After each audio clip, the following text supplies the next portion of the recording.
How many times have you sat there when watching a trailer and felt like all the best bits have now been totally wasted? It's probably quite often, isn't it? For some reason, Hollywood and its kind are very, very keen to show us their shiny new things, and sometimes they forget the simple principle of life, that occasionally less is infinitely more. Now, I can't blame them, as I too would want to hook audiences from the off to plonk their butts in seats across the land, but when you've got climactic battles or an emotional moment shown to you right in the 2 minutes of trailer, it's more than disheartening. Worse still are movies that went even further than this and managed to spoil not only their content, but their endings as well. So let's take a look at some of these films that, much like Me with Your Mum, couldn't wait to blow their content everywhere. Damn, I've used that one per list too early, haven't I? Oh well, it's in keeping with the rest of the list. As I'm Jules, this is WhatCulture.com, and these are 10 movies that couldn't wait to spoil their ending. Number 10. 10 Cloverfield Lane's international marketing showed the aliens. 10 Cloverfield Lane was a brilliant drama piece that veered into stranger waters come the end of the film as it drew back on its alien invasion roots once more, this time showcasing a strange biomechanical spaceship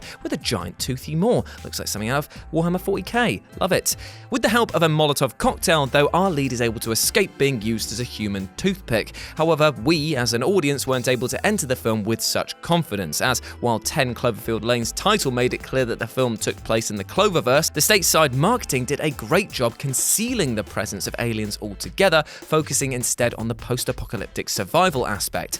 The problem was that while the promotional material was controlled in the West, overseas it was much more blatant, as those living in Thailand would have seen this poster of Michelle running away from the alien ship, and if that's not bad enough, an international trailer revealed several alien-centric money shots from the climax. The finale was given away, and therefore any sort of intrigue and suspense built throughout was suddenly dissipated. Number 9. The Bone Collector revealed the killer's identity in trailers. In this fantastically paced thriller, serial killer Richard is stopped from offing quadriplegic forensic expert Lincoln Rhyme by a well-timed and well-placed bullet by police officer Amelia. It's something you'd not see coming at the time, and Richard's excuse of wanting revenge for having his career destroyed by Rhyme was pretty powerful indeed.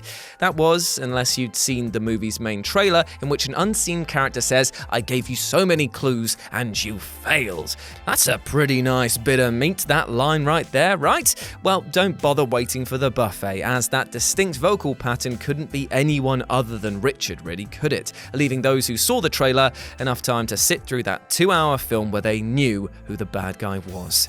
Yawn. Number 8. Jurassic World Fallen Kingdoms trailers implied the sequel bait ending.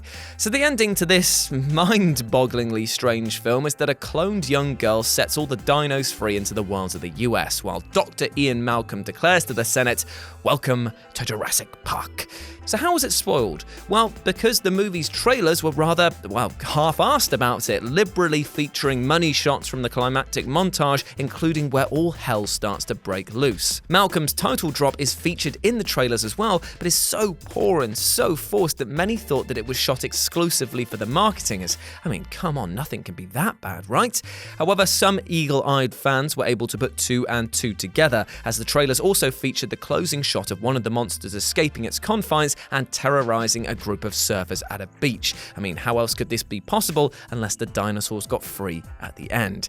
Even if you didn't guess quite how it all concluded, the film's trailers relied heavily on evoking imagery that effectively implied the sequel bait ending. Number 7. Quarantine gave the ending away in every piece of marketing. Just because your film is a remake of a much better and much more Spanish one isn't enough of an excuse to have all of your ending information widely spread all over your marketing.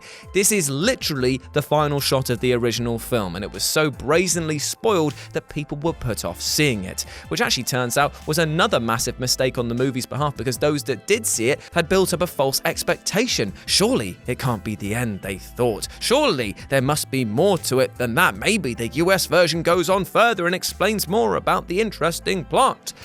It didn't. Number 6. Split's posters cleverly implied a shared universe. The shocking final twist to Split is that, in fact, the movie's events have taken place within the Unbreakable universe, as made clear by a fleeting closing cameo from that film's superpowered protagonist, David Dunn. The posters for Split featured a cracked glass motif, which at first glance just simply seemed to reflect Kevin's fractured personality, but as fans eventually noticed, the glass cracks lined up perfectly with the similar cracks on Unbreakable's main poster, implying a commonality between the two and quite ingeniously nodding towards their shared universe. Given how brilliantly effective Split's final gotcha moment was, you can imagine how eager Shyamalan was to share it with the world, and this was a terrifically clever way to do it. Number 5. Arlington Road gave audiences the hard sell and spoiled the final twist in trailers. As a film, Arlington Road is a dark and paranoid affair that sees college professor Michael Faraday's suspicion that his neighbor Oliver Lang is a terrorist turn out to be totally true. In the climax, Faraday is tricked by Lang into planting a bomb in the FHQ. After it detonates and Faraday is killed, he's framed for the bombing and depicted as a lone wolf domestic terrorist in the media, while Lang and his cohorts get away scot-free. However, the trailer for this film became infamous, leaving almost zero doubt about Lang's guilt, even showing a newspaper article of Lang being arrested for a prior terrorist incident. Furthermore, it includes extensive footage of Faraday rushing to prevent the final attack, and even the bomb and its detonator moments before it explodes. It doesn't take much reading between the lines to realize how this all turns out. Had Lang not turned out to be the bomber, then sure, this would have been a fine trailer. But given that it basically makes an argument in favor of the final twist, it sucks much of the suspense and intrigue out of the movie. Even Bridges himself attacks the trailer as being overzealous on the DVD commentary. Number 4. Phone booth totally underestimated Kiefer Sutherland's popularity. I think many of us enjoyed this mostly stationary film starring Colin Farrell as lead character Stu stuck in a booth while dealing with a sniper. Part of it was down to its interesting premise, part of it was down to Farrell turning in a great performance, and part of it was the fact that Kiefer Sutherland was the voice of the sniper. I mean, how do I know that?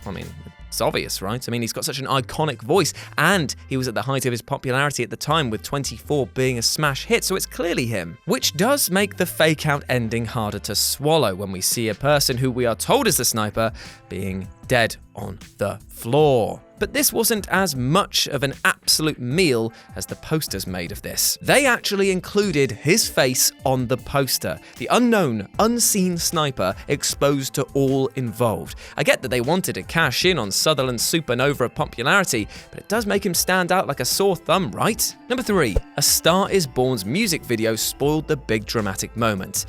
Now, this entry is a strange one, as Bradley Cooper's Oscar-winning directorial debut is actually the third remake of this film to come out since 1937. Therefore, the twist might be well known to many, and therefore the ending a given. However, if you've not seen this film, which sees Jackson hang himself at the end, then you might have already seen it coming thanks to the music video of I'll Never Love Again. Now, Lady Gaga is a huge draw for pop fans, and so anyone flocking to this music video would have seen the montages of the pair together from cuts of the film, and then the tearful isolation of her character throughout. It doesn't take a genius to piece the puzzle together now, does it? However, we do have to give the film its dues, because that's a pretty creative way to spoil your twist. Number 2. Toy Story 4. I'm going to stop here and give you a bit of a spoiler warning, because you'll note that I've not said the twist in the title, and if you've not seen this film, I am about to discuss the ending, so I will give you a perfect chance to leave. So, the spoiler is pretty obvious, right? That just Woody's done. He's tipping his hat. He's off, pal. No more Randy Newman for him. He's just a new man who's probably Randy for Bo Peep, you know what I'm saying? The very first teaser poster doesn't feature much more than a release date and an image of Woody stood alone while tipping his hat to an unseen party, in a fashion that immediately brings Toy Story 3's so long partner ending to mind. Between the hat tipping, a traditional sign of bidding someone farewell, and the fact that Woody isn't surrounded by his toy friends as in all the other series posters, the implication is pretty clear that he'd be leaving his old pals behind. This was crystallized by other teaser posters in the lead up to the film's release, some of which focused on Woody standing apart from the other toys in the fairground, again tipping his hat. And number 1, Carrie's marketing spoiled all the money shots. In both the original 1976 adaptation of Stephen King's horror novel and the 2013 remake, the films both climax with a ferocious and prolonged sequence where Carrie is subject to a very cruel prom night prank. She's named prom queen, only to be showered by a bucket of pig's blood. Carrie, of course, gets her revenge by unleashing her burgeoning telekinetic powers and slaughtering a good deal of the students and teachers inside the gym. The trailer for the 1976 film flat out focuses on the prom sequence and features spoilerific footage of Carrie telekinetically launching knives at her mother, while the poster memorably juxtaposes before and after images of Carrie in her prom dress and then soaked in pig's blood. And as for the remake, well, its trailer literally gives away most of the money shots from the prom scene. When you've got a climax this legendary, you can understand why the marketing team wanted to use it to lure people in, but it also majorly spoils Carrie's character arc and what's supposed to be the shocking reveal of her true power. And there we go, those were 10 movies that couldn't wait to spoil the ending. I hope that you enjoyed that, my friends. And if you want to have a chat with me, you can do so at RetroJ over on Twitter. And as always, I have been Jules, you have been awesome, and I'll speak to you soon. Bye!